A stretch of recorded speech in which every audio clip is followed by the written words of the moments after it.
The exit. I think she's looking at us.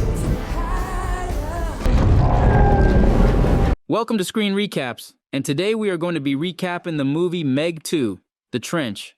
The film opens during the Cretaceous period. Several creatures prey upon the smaller animals before a T-Rex goes after the little but deadly dino predators called snappers. Then the Meg leaps out of the water and chomps down on the T-Rex before dragging its bloody corpse underwater. In the present day, Jonas Taylor emerges from a shipping container on a boat sailing across the Philippine Sea. He is there to stop a group of men from dumping toxic waste into the ocean. After gathering his information, he proceeds to beat down the goons before he jumps into the ocean and is saved by Mac and Regas in their chopper. At an oceanic institute in China, Juming Jiang is testing out an exosuit made for working underwater. He is the uncle of Mei Ying and brother of Su Yin, who has passed away recently, and Jonas has stepped up as a parental figure to Mei Ying. They attend an event for the institute, headed by Juming's business partner, Hilary Driscoll.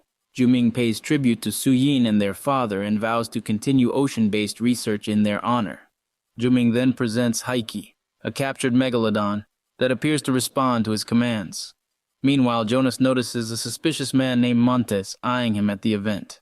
Juming tries to do a test where he uses a device to make noises that would keep Heike away from him. During the second run, Heike does not appear to listen, and the crew gets worried for Juming until he re-enters the station unharmed. Jonas says Juming is being reckless and shows concern for Heike's behavior. When the crew leaves her unattended, Heike ends up breaking through the vents and swims into open waters. Jonas joins Juming, Mac, Regas, and DJ head to the Mana 1 research facility to explore the Mariana Trench, meeting with another analyst named Jess. Mei Ying stows away despite Jonas telling her to stay behind for safety. While going underwater in a sub, the crew notices Heike has gone loose and is with two other Megs. Meanwhile, Montes is leading a mineral farming operation before noticing the Mana 1 crew nearby. He blows the whole thing up, killing his own crew and causing the other sub to crash. Montes then reports to Driscoll, his boss, who tells him they need to prevent the Mana 1 crew from finding their work at the station. After everyone picks themselves up, Mac, still at the station, determines that the sub was sabotaged. The crew exits the sub using the exosuits with limited oxygen to make it to the nearby station. One crew member, Lance, gets killed after being pulled away by underwater creatures, while another one, Sal, gets chomped up by a Meg after pushing a fellow crew member away. As they arrive at the station, one other crew member, Curtis, has her suit implode before the water is drained since her helmet cracked. The crew then begins to look through the station to find a way to call for help. They turn on a video monitor and contact the station, where they learn that Jess is part of Driscoll's team and has betrayed the others. She releases the escape pods they needed and orders Regas to shoot Jonas so that at least Mei Ying can return, but Regas cannot bring herself to do so. Driscoll then speaks to the crew and reveals she's planning to steal Juming's technology for their operation. In order to get out, Jonas finds another sub and tries to drain the water out, but he passes out and is caught by Montes.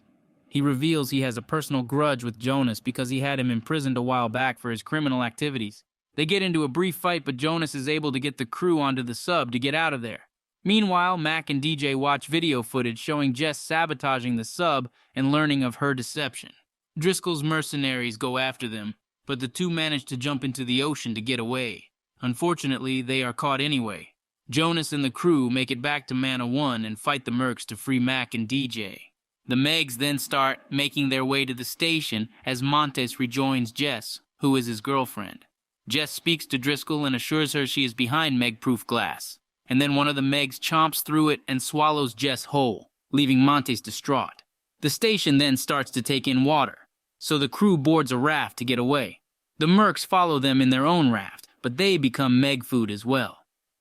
The crew starts making their way toward a resort called Fun Island, while Jonas is creating harpoons with explosives and poison to use against the Megs. Montes then starts going after the crew with the remaining mercs. Nearby, a boat with other tourists gets pulled into the water by a giant squid. Driscoll and her team attempt to fly off the island, only for the snappers to emerge. One of them drags Driscoll away to her death, while some of the other mercs have unfortunate encounters with them as well. The crew then tries to get the tourists out of the water as the Megs begin to show up and start devouring some of the guests, while DJ, Mac, Regas, and Juming split off to help as well.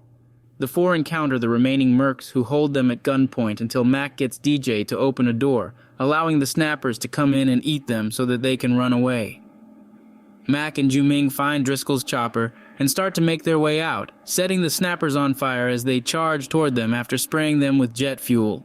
Jonas is able to kill one Meg by jamming the explosive harpoon into its face, but before he can go after the next one, Montes goes after him. They get into another brief fight before Jonas kicks Montes into the ocean just as the Meg leaps out and eats him. The squid then causes havoc on the resort and kills more people before Juming creates a bomb and jams it into the squid's side. Heike then swims in and kills the squid.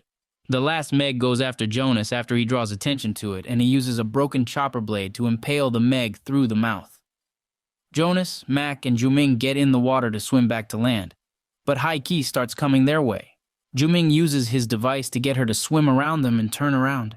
He thinks she really does listen to him, but Jonas suggests she is following dolphins. The three get back to the beach with Regis, Mei Ying, and DJ. Juming suggests that Heike got out of her enclosure because it was mating season and she might be pregnant. Jonas says it's better not to think about it while they sit to have drinks and enjoy their survival,